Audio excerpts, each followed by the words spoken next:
Good morning, welcome to Breakfast with Rachel Burden and Charlie State. Our headlines today: new advice for schools on what to do if there's a COVID outbreak in their local area. Teachers say it should have been published much earlier.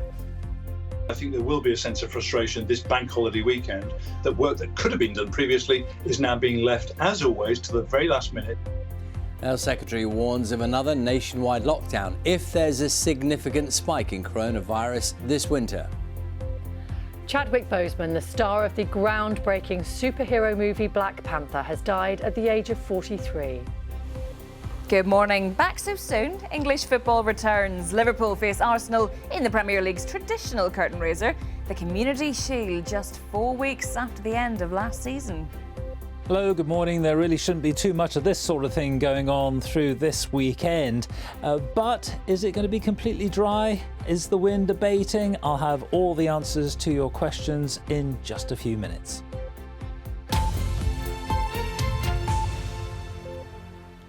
Good morning. Saturday the 29th of August. Our top story today: after months of growing pressure, the government has published contingency plans for schools in England in the event of a local outbreak of coronavirus. The guidance, which includes a potential rota system for secondary school pupils, has been welcomed by teaching unions, but they've criticised the timing of its publication. Simon Jones has this report.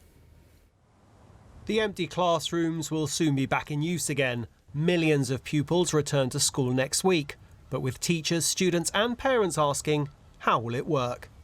The government has now revealed its contingency plans for what it calls a worst-case scenario if local areas in England have to go into lockdown.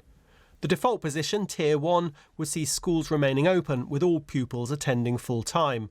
But if infection rates locally are considered too high, Tier 2 could see secondary pupils on a part-time rota, spending 2 weeks in school and the next 2 weeks working from home. A more severe response, Tier 3, would see most secondary pupils studying at home, followed by Tier 4, where only children of key workers and vulnerable children would attend school. The Prime Minister has made clear his desire to see all pupils back in the classroom, but teaching unions say the new guidance has been a long time coming. We've been asking for months and months and months, what if schools need to close down because of lockdown? That's been seen as a kind of act of heresy. And yet here we are, the Friday night before a bank holiday weekend, a school's going to open.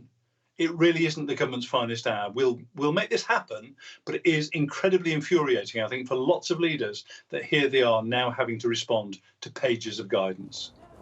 Some pupils have already returned, here in Leicestershire and in Scotland. There's much to get used to, and some confusion about whether all members of a pupil's bubble, potentially a whole year group, would have to self-isolate if a single student tested positive for coronavirus. That was what was initially advised, only to be taken off the government website hours later. The Health Secretary, Matt Hancock, has warned that further nationwide restrictions can't be ruled out should England see a spike in cases this winter. But the message from the government is that they are preparing for the worst, while doing everything they can to avoid it happening. Simon Jones, BBC News. Well, let's speak now to our political correspondent, Ellie Price, who joins us from our London newsroom. Ellie, I think head teachers will be glad of a little bit of clarity, but then there was some uncertainty after a key piece of advice was removed from the government website overnight. Yeah, that was this paragraph about bubbles, potentially whole year groups having to self-isolate if one student went down with the virus. And that paragraph was taken out late last night because the government said, the Department of Education said it was out of date with the science. Now, as you say, a lot of people will be welcoming the clarity of this guidance, but there'll be plenty of critics that say, well, that wasn't clarity at all, that actually you should have had the guidance sorted out before you published it. And you heard from the teaching unions in Simon's piece there that that's what they're after, clarity just a few days before schools are meant to go back. We had all of this, of course, last week with the issue of face coverings in schools. Eventually, the Westminster government decided that face coverings could be worn in the cases of local lockdown, but the teaching unions, again, were critical that the decision wasn't made quick enough and that there wasn't this clarity. Interesting, last night actually, the Deputy Chief Medical Officer, Dr. Jenny Harries, was on a video released by Downing Street talking about the evidence of face coverings, in which she said that there was not very strong evidence in either direction, but she did say that face coverings could be very reassuring in closed environments in schools. And meanwhile, we've got the Health Secretary, Matt Hancock, talking to the Times newspaper about the threat of a new spike of the virus. There'll be a lot of concern about that happening as children return to school. What he had to say?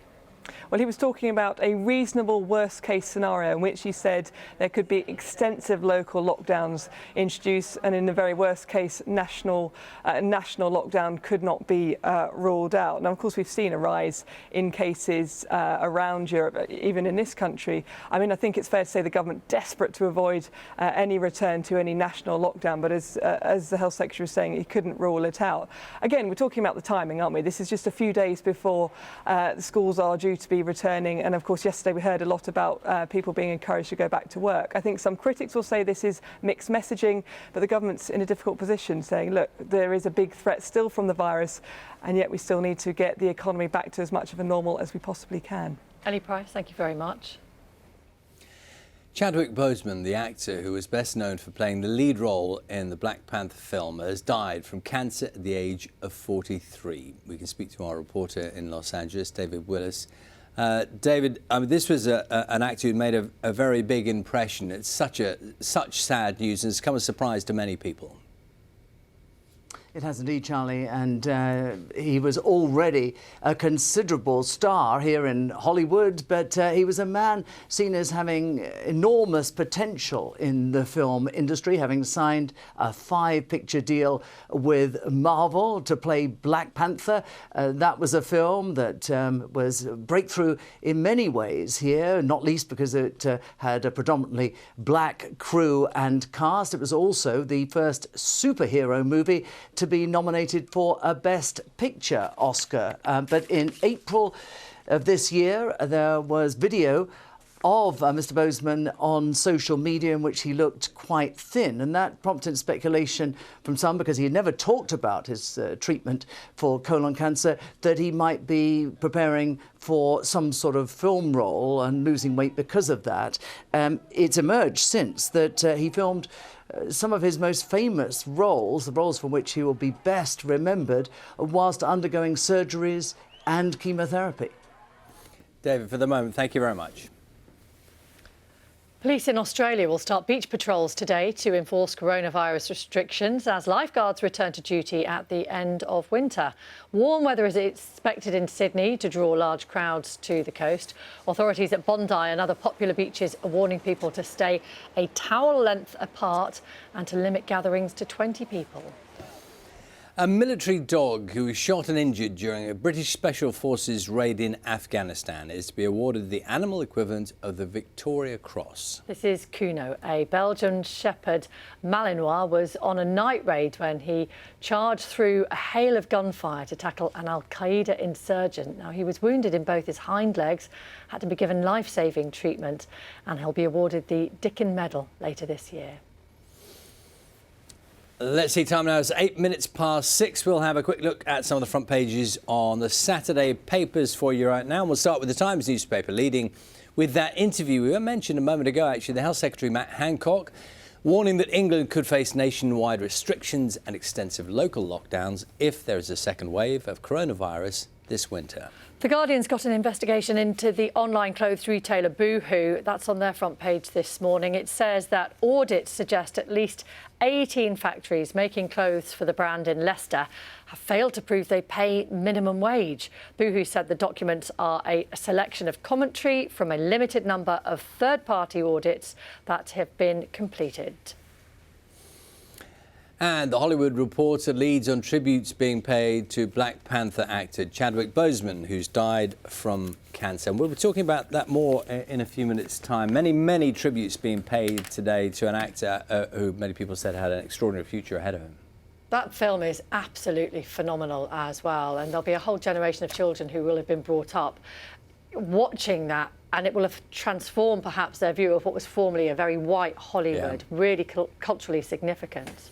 Yeah, let's talk about it a little more now. Joined from Los Angeles by the entertainment reporter Sandro Manetti. Very good morning to you, Sandro. Yeah, lovely to see you there. Now, we were just discussing in the studio, Chadwick Boseman was an actor who'd made such a big impression, and so many people talking about what lay ahead and the impact that an actor like that was going to have.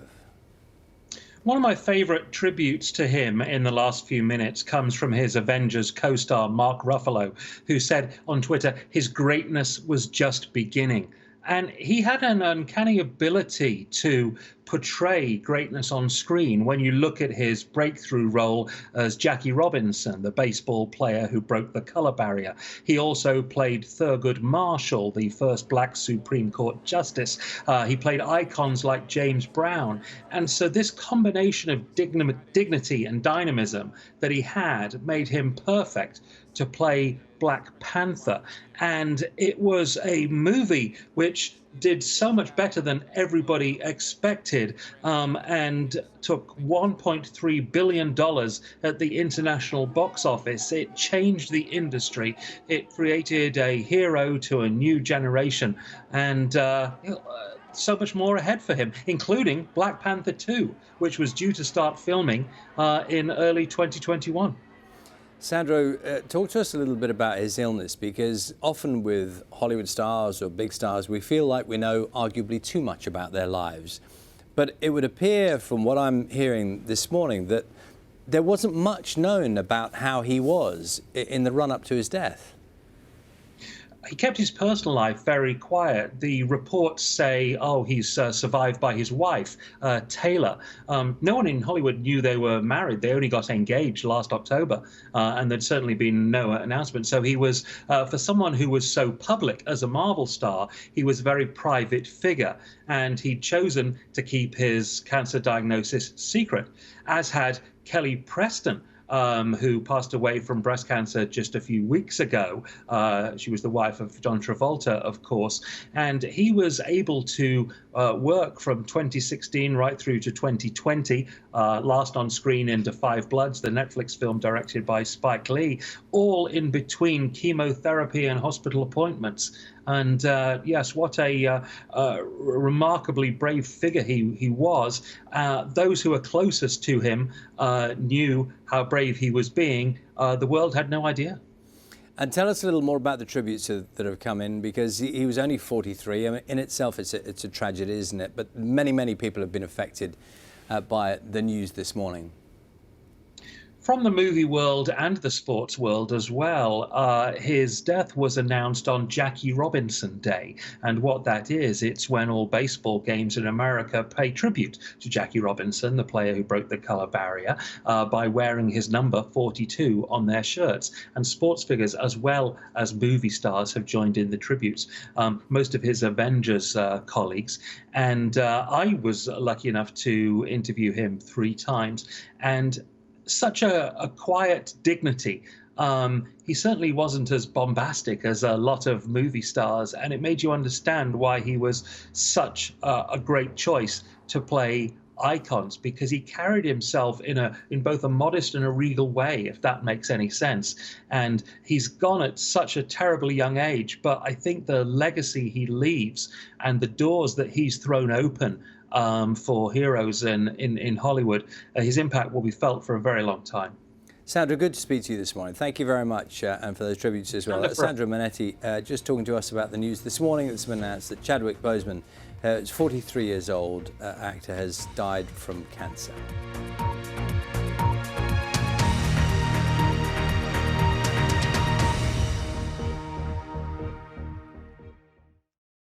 See the headlines as they happen and watch BBC News live in the app and get the full story with bbc.co.uk/news. Follow the story for all the latest with BBC News.